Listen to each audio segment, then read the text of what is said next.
எடப்பாடியினுடைய கட்சியிலிருந்து உடைந்த எஸ்பி வேலுமணி என்கின்ற ஒரு தரப்பு பெரும் திட்டத்தை வடிவமைத்திருக்கிறார்.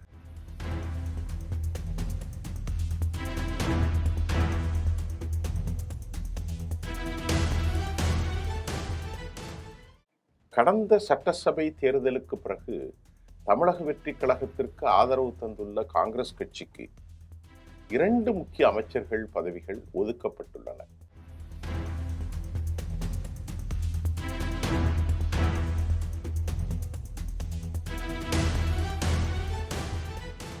அதிமுகவிலிருந்து பிரிந்து வந்த புதிய அரசுக்கு பலம் சேர்க்கும் எஸ்பி வேலுமணி தரப்புக்கு 5 இடங்கள் கொடுக்கப்பட்டுள்ளது.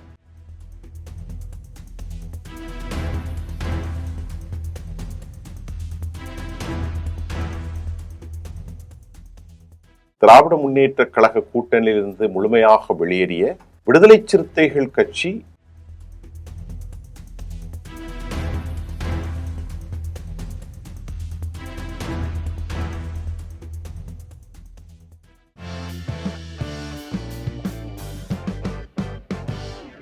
நேர்களே, தமிழ்நாட்டில் தற்போது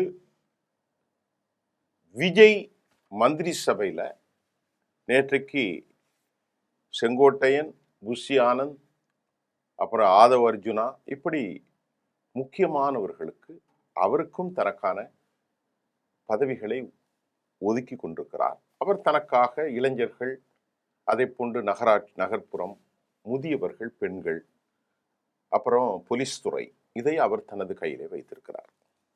இங்கே நாம இன்னைக்கு பார்க்க போறது, அவருக்கு இருக்கக்கூடிய சிக்கலில் எப்படியாவது உள்ளே நுழைந்து மந்திரி பதவியை பெற்றுக்கொள்ள பாரதிய ஜனதாவின் ஆதரவு வலயத்தில் இருக்கும் எடப்பாடியினுடைய கட்சியிலிருந்து உடைந்த எஸ்பி வேலுமணி என்கின்ற ஒரு தரப்பு பெரும் திட்டத்தை வடிவமைத்திருக்கிறார்கள். அதை அவர் ஏற்றுக்கொண்டால் அவருக்கு அங்கே பல சிக்கல்கள் உண்டாகும்.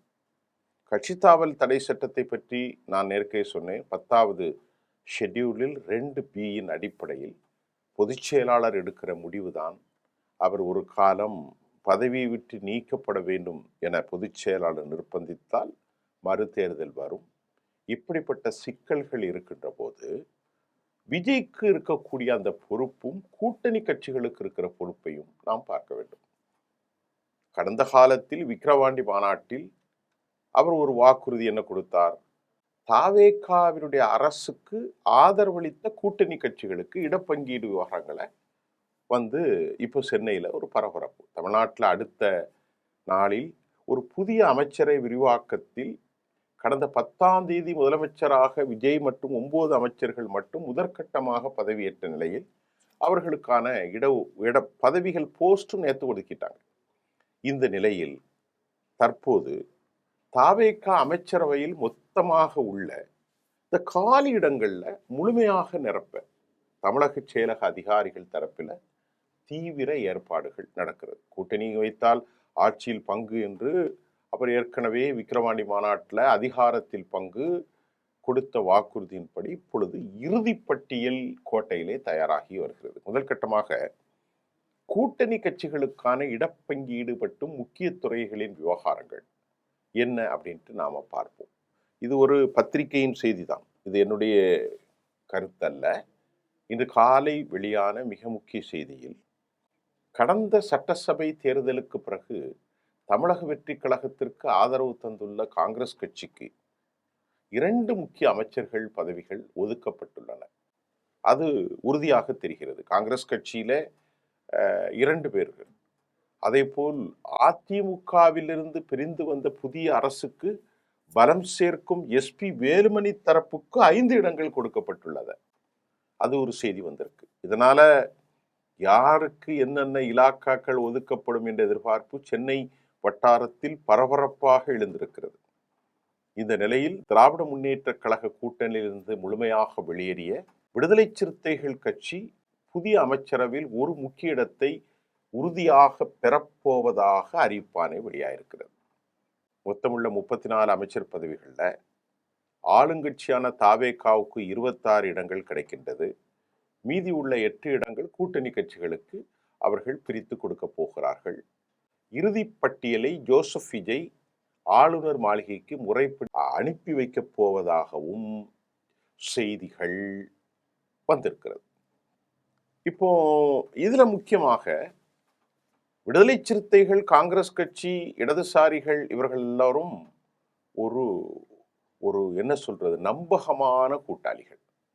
நல்லா கவனித்துக் கொள்ளுங்கள். இடதுசாரிகள், காங்கிரஸ், விடுதலை சிறுத்தைகள் இந்த மூன்றும் நம்பகமான கூட்டாளிகள். IMUL நம்பகம் அல்ல. அது ஏனென்றால் அவர்கள் திமுகவின் உங்களுக்கு புரிகிற வகையில் சொன்னவென்றால் அவர்களுடைய ஒத்து உதக்கூடிய ஒரு கட்சி. ஆனாலும் விஜயனுடைய நடவடிக்கைகளை பொறுத்து அது நம்பகமா தன்மையை கொண்டு வரலாம். எதிர்பார்ப்பது மதச்சார்பின்மைதான். ஆகவே இப்போது IMUL வெளியே இருந்து ஆதரவு கொடுப்பது, ஏற்கனவே இவர்களும் வெளியே இருந்துதான் ஆதரவு கொடுக்கிறார்கள். யாரு? இடதுசாரிகளும். விடுதலை சிறுத்தைகள் கட்சியும் காங்கிரசும் ஒருவேளை துறையை உள்ளேயாக செல்ல வேண்டும் என்றால் அவர்களுக்கு ஒவ்வொரு கட்சிக்குமான துறைகள், ஒதுக்கீடுகள் முழுமையாக முடிந்ததும் சென்னை கிண்டியில் உள்ள பிரபாண்டமான ஆளுநர் மாளிகையில் பதவியேற்பு விழா நடக்கும். இதற்கான ஆரம்ப கட்ட பாதுகாப்பு மேடைகளை பொதுப்பணித்துறை இதெல்லாம் கவனித்து வருவதாகவும் செய்திகள் வெளியாயிருக்கிறது. புதிய அமைச்சர்கள் பதவியேற்றதும் ஆளுநர் உரையோடு இந்த ஆண்டுல முதல் சட்டசபை கூட்டம் கலைவாணர் அரங்கில் ஆரம்பமாக வேண்டும் ஒரு செய்தி நமக்கு கிடைச்சிருக்கிறது. ஆளுநர் உரைக்கு நன்றி தெரிவிக்கும் தீர்மானத்தின் மீது அதற்கு பிறகு 3 நாட்கள் விரிவான விவாதங்கள் நடக்கும். இந்த விவாதத்தில் ஆளுங்கட்சி, எதிர்கட்சி உறுப்பினர் கேள்விகளுக்கு ஜோசப் விஜய் அவர் பதிலளிக்கக்கூடிய ஒரு உரையை வழங்குவார். தமிழ்நாட்டு மக்களுடைய பெரும் எதிர்பார்ப்பு 26-27 நிதியாண்டில் தமிழ்நாட்டுடைய புதிய பட்ஜெட் சட்டசபையிலே தாக்கல் செய்யப்பட உள்ளது. அந்த பட்ஜெட்ல தான் அவர்கள் நிதி ஒதுக்கீடு எல்லாம் வரும். கடந்த ஆட்சி காலத்தில் தனித்தனியாக தாக்கல் செய்த பட்ஜெட் இப்போது பொது பட்ஜெட், வேளாண்மை பட்ஜெட் இரண்டும் இந்த முறை ஒரே பட்ஜெட்டாக தாக்கல் செய்ய வாய்ப்பு இருப்பதாக சொல்லப்படுகிறது. தகவல்கள் நமக்கு வெளியாயிருக்கிறது. பட்ஜெட் தாக்கல் செய்யப்பட்ட பிறகு துறை வாரியான மானிய கோரிக்கைகள் மீதான விவாதங்களும் தொடங்கும். எப்படி பார்த்தாலும் 40 நாட்களுக்கு மேல் இந்த சட்டசபை கூட்டத்தொடர் நீடிக்கும் என்பதால் புதிய அமைச்சருடைய நிர்வாகத்திறன், அவர்களுடைய செயல்பாடுகள், அவர்கள் எப்படி டீல் செய்கிறார்கள் என்பதையெல்லாம் அரசியல் களத்தில் நிலவி வருவதை நாம் பார்க்க முடிகின்றது.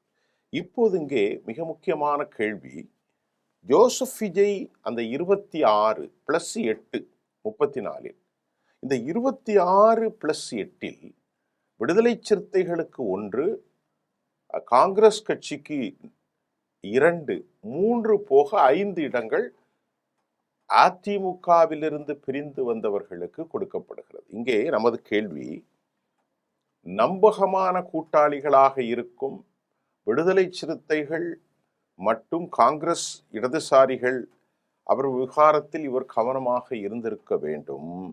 இப்போது நம்பகத்தன்மை இல்லாத வேலுமணி அண்ட் கம்பெனி சட்டத்தின் இனி அது பெரும் விளைவுகளை ஏற்படுத்தும்.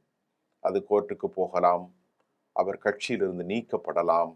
அவர் கட்சியிலிருந்து நீக்கப்பட்டால் என்ன நடக்கும் என்பதெல்லாம் அடுத்து ஒரு legitimate process. It's tax long time legitimate process ongoing. ஒரு நீண்ட கால சட்ட வடிவங்கள், சட்டம் நுணுக்கங்களுக்கு உள்ளார்ந்த ஒரு விவகாரம். இதை பற்றி நாம் ஒன்றும் பெரிதாக இயல்பு நிலைக்கு மாற்றமாக விவாதிப்பதற்கு சாத்தியமில்லை.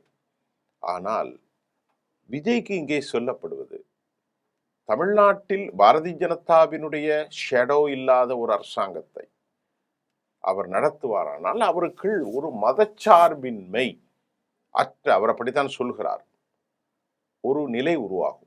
எந்த விதத்திலும் பாரதிய ஜனதாவினுடைய கைகள் இருப்பதை போன்றது ஒரு நிலை உருவாகும் பட்சத்தில் அவருக்கு பெரும் பின்னடைவு. இப்பொழுது நீங்கள் பாருங்கள், விடுதலை சிறுத்தைகள் இடதுசாரிகளோடு அவர் இணைந்திருப்பது, காங்கிரஸ் கட்சியோடு இணைந்திருப்பது அவருக்கு ஒரு பாசிட்டிவ் எனர்ஜி. அவருக்கு வாக்களித்தவர்கள் பெரும்பான்மையானவர்கள் சிறுபான்மையினர்கள். அவர்கள் வாக்களித்தவர்கள் கிறிஸ்தவ சிறுபான்மையினர்கள், மீனவர்கள் பெரும்பான்மையானவர்கள், தென்பகுதியில் உள்ள பெர்னாண்டஸ் சமூகத்தை சார்ந்தவர்கள். அவர்கள் வாக்களித்தவர்கள் அதிகமானவர்கள் இஸ்லாமியர்கள், இளைஞர்கள், இஸ்லாமிய இளைஞர்கள். நடுத்தரவாதிகள் திமுகவுக்கு வாக்களித்தார்கள். அவர்கள் வாக்களித்தவர்கள் பெரும்பான்மையானவர்கள் தலித்துகளில் எல்லா செக்டோரியல் பீப்புளும். அப்ப இவர்கள் எதற்காக வாக்களித்தார்கள், அவர்களுடைய யுகபாகம் என்ன என்பதை அவர் சிந்திக்க வேண்டும். அவர்கள் மதச்சார்பின்மை, அடுத்து சமத்துவம், தலித் விடுதலைகள், ஈக்குவாலிட்டி, அதே போன்று விலைவாசி, இதெல்லாம் ஒரு பக்கம். நலத்திட்டங்களுக்கும் வாக்களித்திருக்கிறார்கள். இதை தாண்டி திமுகவுக்கு மேலே இருக்கக்கூடிய வெறுப்பு, இதற்கும் அவர் வாக்களித்திருக்கிறார்கள். இதற்கு அவர் மாற்றமாக செயல்படக்கூடிய அளவில் ஒரு வெரி ஸ்ட்ராங், எப்படியும் சிக்கப்பட்டு கொண்டு விடுவதற்கு பாஜக இவர்களை பல நிலைகளில் அழுத்தம் கொடுக்கும். ஊழலற்ற அரசை, சமத்துவ அரசை, அனைவருக்குமான ஒரு அரசை, எந்த நிலையிலும் மத்திய சித்தாந்தத்திற்கு உட்படாத ஒரு அரசை, அதே சமயம் அவர் கூறியது போல் மைய அரசோடு பணத்தை பெற்றுக்கொள்வதில் இணக்கமாக இருப்பது நம்முடைய சிஸ்டம், அதில் தவறில்லை, உறவோடு இருக்கலாம், அதை யாரும் எதுவும் சொல்ல மாட்டார்கள்.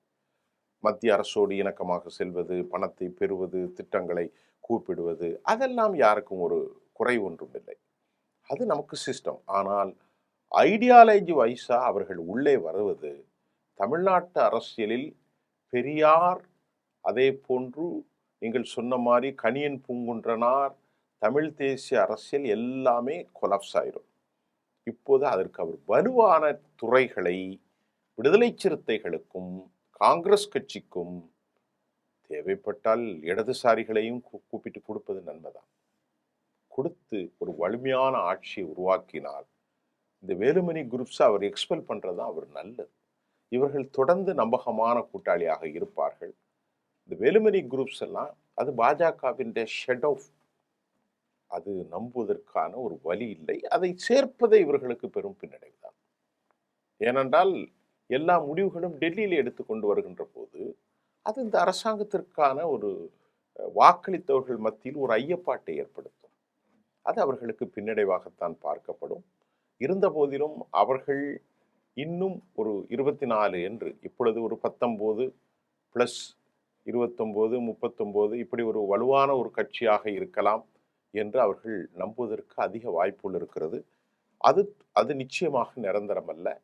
சட்டம் ஒருவேளை பாய்கின்ற போது, பழனிசாமி ஒருவேளை கடிதாசியை கொடுத்தால் அது நீக்கப்பட அதிக வாய்ப்பு இருப்பதாகவும் 1985 திருத்தப்பட்ட 10வது அத்தியாயம் 2B படி பதவி இழக்க வாய்ப்புகள் இருப்பதாகவும் சொல்லப்படுகிறது. ஜோசப் விஜய் மதச்சார்பின்மை என்ற குரலை உயர்த்தி பிடிக்க வேண்டும். அவர் வாக்குகளில் கொடுத்த வாக்குகள் பெரும் சவால். இதெல்லாம் நாம் பொறுத்திருந்து பார்ப்போம். நன்றி.